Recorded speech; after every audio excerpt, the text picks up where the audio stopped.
Welcome to our presentation today about market failure. In our group, we have the 4 members: V, Ruby, it's me, Vince, and William. In our presentation today, we have 3 main parts, including the definition of market failure, the improved community fitness as externality, and the government solution. Here come to the first part. What is the market failure? The market failure occurs when a consumption of goods and services by a free market is not effected, leading to a net society welfare loss caused by externals, public goods, monopoly, and etc. A saturation defined by an effective distribution of goods and services in the free market. For example, about the market failure, the first one is the factory air pollution cost not accounted for by factory owners.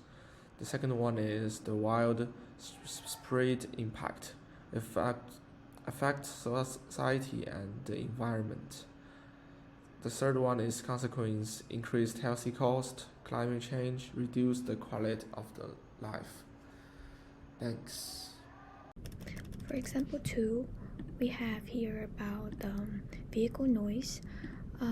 The constant noise of noisy car and motorcycle disturb the calm surrounding neighbor, pointing to a severe market failure. Despite the significant disturbance created, the expensive noise pollution are not reflected in car price.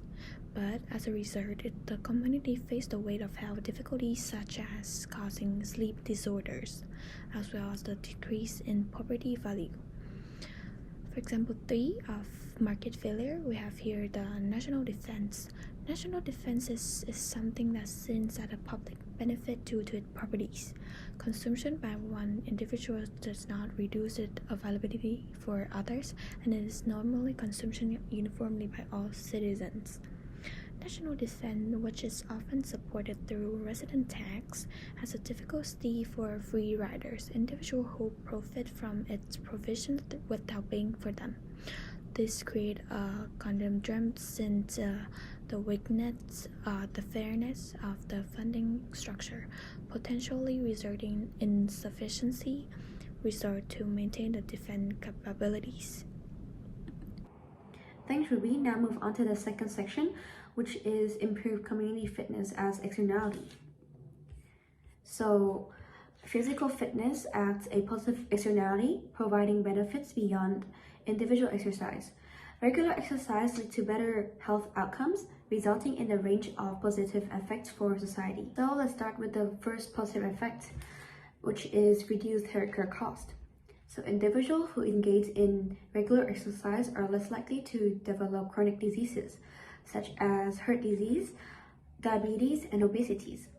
As a result, they require fewer medical interventions and incur lower healthcare costs over their lifetimes. This reduction in healthcare costs is beneficial not only to the individuals themselves, but also to society as a whole, as it reduces the economic burden on the healthcare system. So now let's move on to the second positive effect, which is improved in productivity. Regular exercise is associated with improved cognitive function, better mood, and increased energy levels. These benefits translate into higher productivity levels in the workplace. Employees who are physically fit are often more focused, alert, and motivated, leading to increased efficiency and effectiveness in their work. This boost in productivity benefits employers and the broader economy by driving economic growth and prosperity. So the final positive effect is social and environmental well-being. Physical fitness fosters community engagement and social ties, promoting overall well-being, and active lifestyle also reduce air pollution and greenhouse gas emissions, benefiting the environment. So in conclusion, regular exercise not only improves individual health but also reduces healthcare costs, enhances productivity, and contributes to social and environmental well-being, making it a valuable asset for society. That's it for my section today. Now I will hand you guys over to Viet. Thank you. Hi, I'm Vince. I'm here to talk about the government solution. the government intervention that encourage people to participate more in the gym. So basically, there are two solutions that can we think that very possible to solve the problem. The first one is providing subsidy directly to the gym. Hence, the gym can reduce the price of the gym membership. This was shown on the graph on the supply and demand graph by create a new supply curve that increase the supplies. The explanation of this graph is the original P is basically higher than the P1, that meaning the subsidies reduce the price that consumer must pay for the gym membership after the subsidies, and the new quantity is lower than the original quantity supplied, because there are more people can afford the gym membership.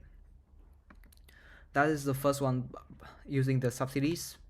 The second solution that we can think about is raising public awareness by using campaigns. Using campaigns can raising awareness in community can have make a shift in demand. This what raises the new new demand curve. We call it D dash, shift rightward from the initial demand point, original D, to D dash, due to increased awareness and higher demand of people using the gym. This will encourage people using the gym more. Hence, this also create a new equilibrium point where the new demand curve D dash intersect the supply curve, original supply curve, S, indicating the new equilibrium price P dash and the higher quantity Q dash. Thank you for listening.